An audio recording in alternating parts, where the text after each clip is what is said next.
Hi, my name is Jasmine Lister, and today I'm going to talk about the growth of the Taliban. So, who are the Taliban? The Taliban is an extreme Islamic group. They claim to be followers of Islam, but their beliefs are very extreme compared to most Muslims.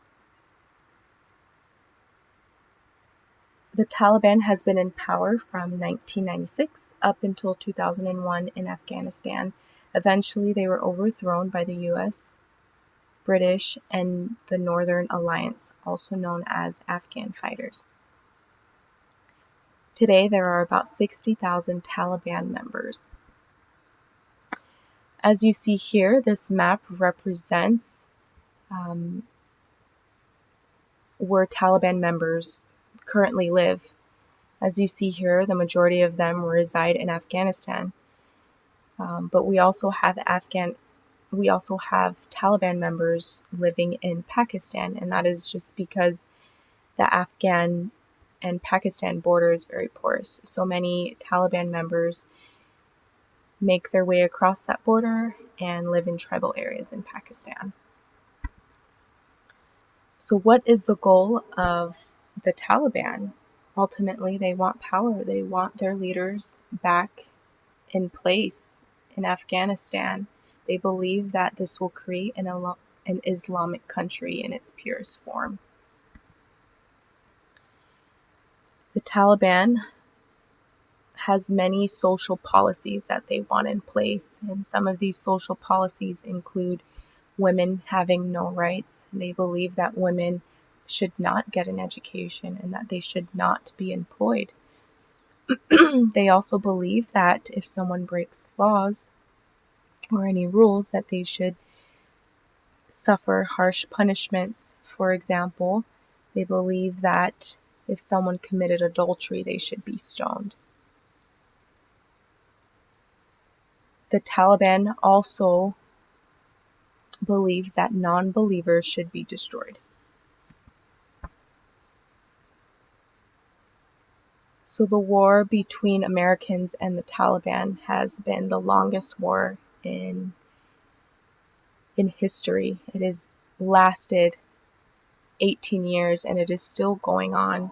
In 2018, 6,900 soldiers died as a result of this war.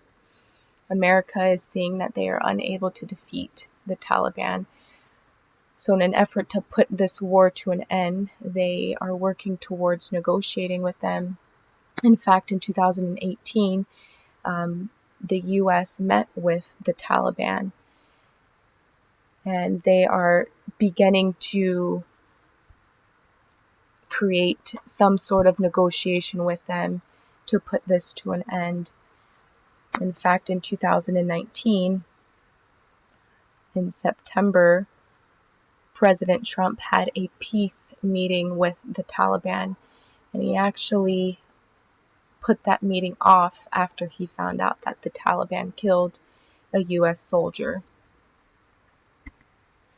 So what does the future hold, and why is it important to me? Unfortunately, I do not see an end to this war, and that's only because the Taliban's main goal is to be back in power. They want to rule Afghanistan, and since that's something that can't easily happen for them, they will continue to fight and they will continue to perform violent acts. And on a personal level, my husband is currently serving in the army. And with us being at war with them, that puts my husband in danger. And that's hard for my family.